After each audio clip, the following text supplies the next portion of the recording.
Аз съм Фредавил и сега ще видим клипът Луна Илюминати има поне към 203 000 гледания и вижте колко харесвания и колко не. Сега ще видим дали става или не.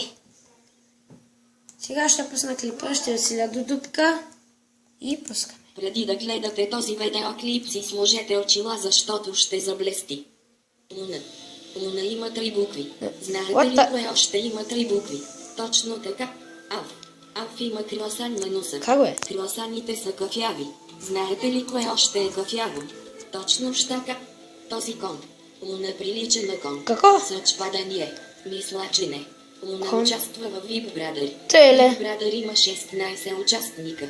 Първите 16 цифри са точно 16. Сериозно ли е? Съвпадание. Не. Луна се казва Луна. Знаете ли кое е Луна? Точно така. Луната. Ако умножим една луна по 2, ще станат 2 луни. Луна има 2 очи. Не ви ли се струва малко подозрително? Не. И има ли Луна нещо общо с ламинотите? Мисля, че не. Разберем. Илюминатите имат едно око. Един хамбургер на Макдоналдс струва 1 лев. Макдоналдс. Макдоналдс има една буква. Едно има 4 букви. 4 има 6 букви.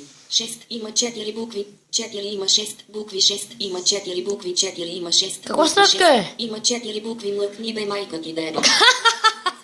Има една глава и 2 ръце. 2 боби на квадрат минус броя на зъбите е равно на минус 12 по 6 волта с частота 50 Хц е равно на 72 ампера. Делено на електронния заряд плюс индуктивното съпротивление всичкото върху броя на положителните. Какво ти е? Аз нищо не разбрах. 2 пи по 13 милифарада. Какво разбрахме от всичко това? Нищо. Абсолютно нищо. Луна не е илюминат.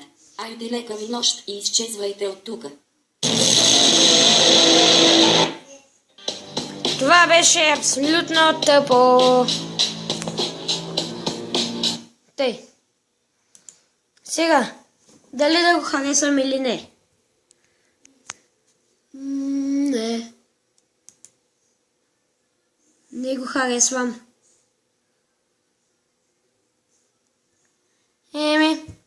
Какво да кажем? Илюминати, сериозно. А вижте другите клипове. Илюминати навсякъде.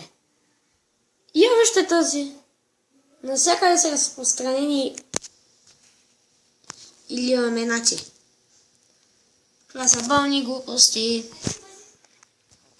Така, видяхте, че не го харесах и довиждане.